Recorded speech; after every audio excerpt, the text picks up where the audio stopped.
Alhaja Silifat King of Islamic music.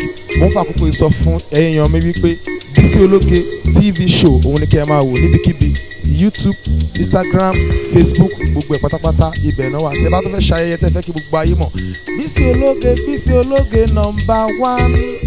Bisi Ologe number one ni ẹ máa wò wọ́n.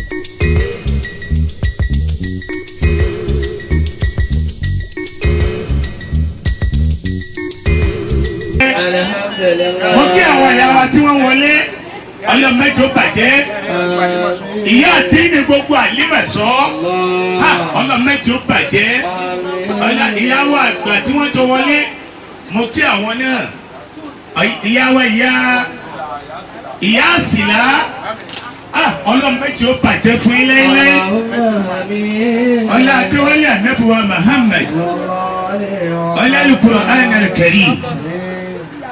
Èmi máa dáwà kàkà pé Asimasi tí mo wà ní máa ti ṣoríire.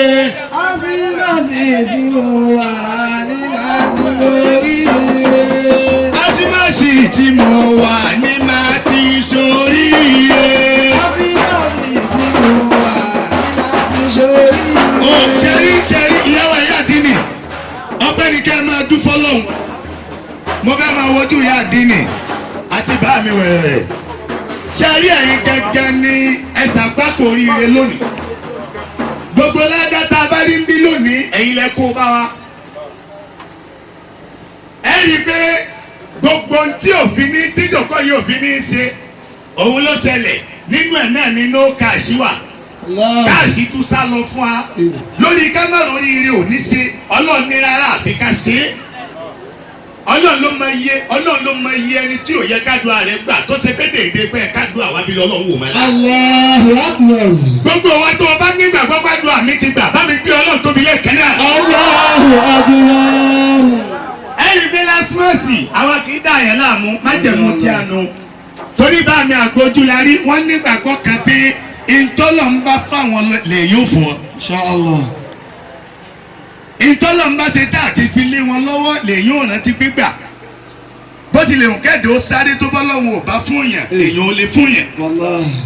Ìyàwó Iya Adinni ọpẹ́ ni ẹ máa dúró tó bá ti kẹ́yìn àtọ́ba yẹn ẹ̀yìn àtọkọ yín ẹ ṣe máa sọ pé mo dúpẹ́ fọlọ́hun. Alhamdulillahi. Gbogbo atimas tẹ bá mọ̀ kọ́rọ̀ Iya Adinni tọ́pẹ́ sọ pé alhamdulillah.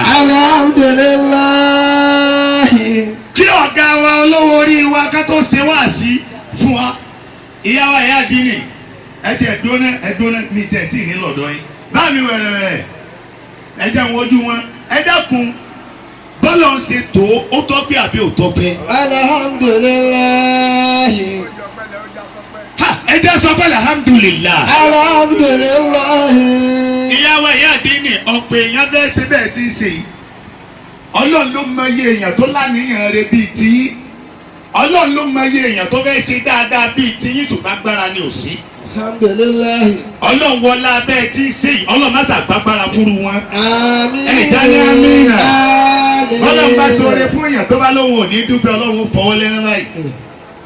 Torí gbogbo tí ẹnìkan bá ṣe nílọ́rùn ìnira ni fẹ́lòmíì.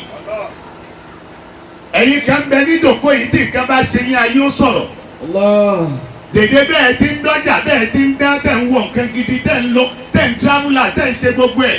Ayé ń wò yín ọ̀rẹ́ tí kì í kó ṣe yín kẹ́ lè rí nǹkan sọ ni. Allah. Ọba tí ò wá jẹ́ kí